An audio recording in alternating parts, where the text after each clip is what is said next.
Hey there, Upstate. This is Melissa Patton with Remax Moves, and today we are going to be talking about real estate from A to Z, and we're going to be talking about the letter S and seller net proceeds statement. And what is the seller net proceeds statement?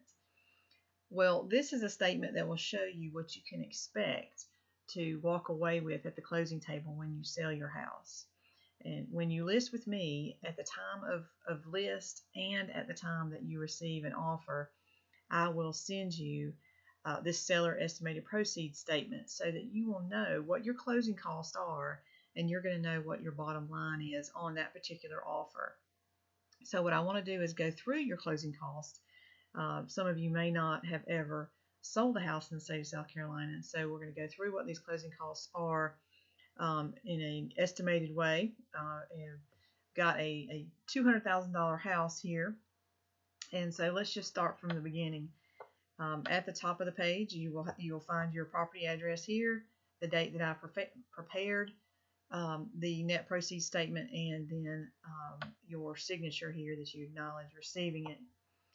But what we're going to do is look at, okay, first of all, you have property tax in the state of South Carolina. You will owe from January the 1st of the year that you're in to the date of closing. So in this case, I've got January the 1st, 2017. We're going to close on February the 28th, 2017. And your yearly tax bill on this particular house is $725. So there are a number of days to closing is about 60 days, a little less than 60 days. So I'm estimating that your property tax is going to be $119.18. You can see here that the sale price, so this could be the offer that has come in at $200,000, at $200,000, and we're going to use that number to base the rest of our closing costs off of. So if you have a mortgage on the property, we can drop that number in right here on first mortgage. So let's say that we owe $113,000 on it, and maybe we have possibly a second mortgage or an equity line of, say, $11,500. So we've got that in there. We're going to take that out. So we've got our prorated taxes, which of course I have figured up here, $119.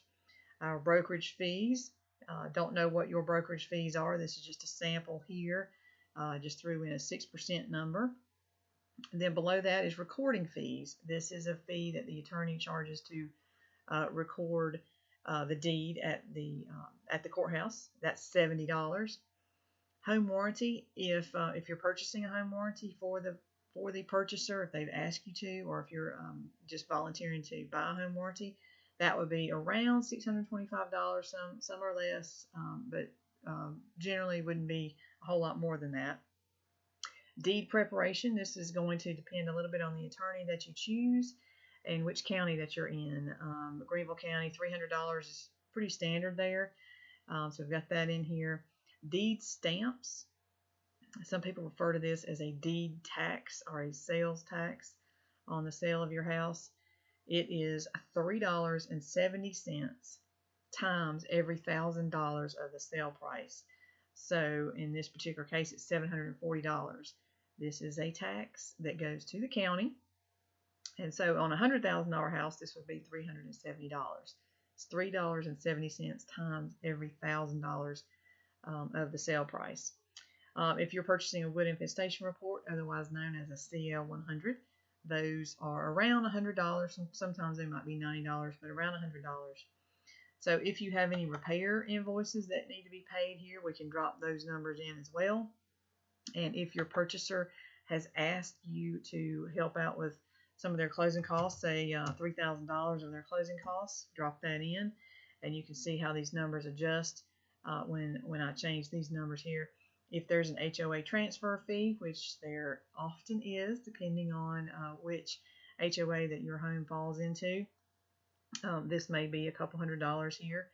I'm just going to leave this blank for the time being. So here you will see the sale price of $200,000, the total estimated expenses. This does include your payoff, your equity line payoff, all of your closing costs, and this is going to be the estimated cash to close for these particular sellers. So in order to make a decision about how to respond to an offer, you really need to know what the bottom line is. It's not really about what the offer is, it's about what your bottom line is. And if you have enough money to pay off your mortgages, what you owe on the house, and pay your closing costs, and what this money is going towards. Are you using this money to purchase another house, or are you liquidating this asset to purchase another asset, or maybe put a child through school? So it's really not about this number right here.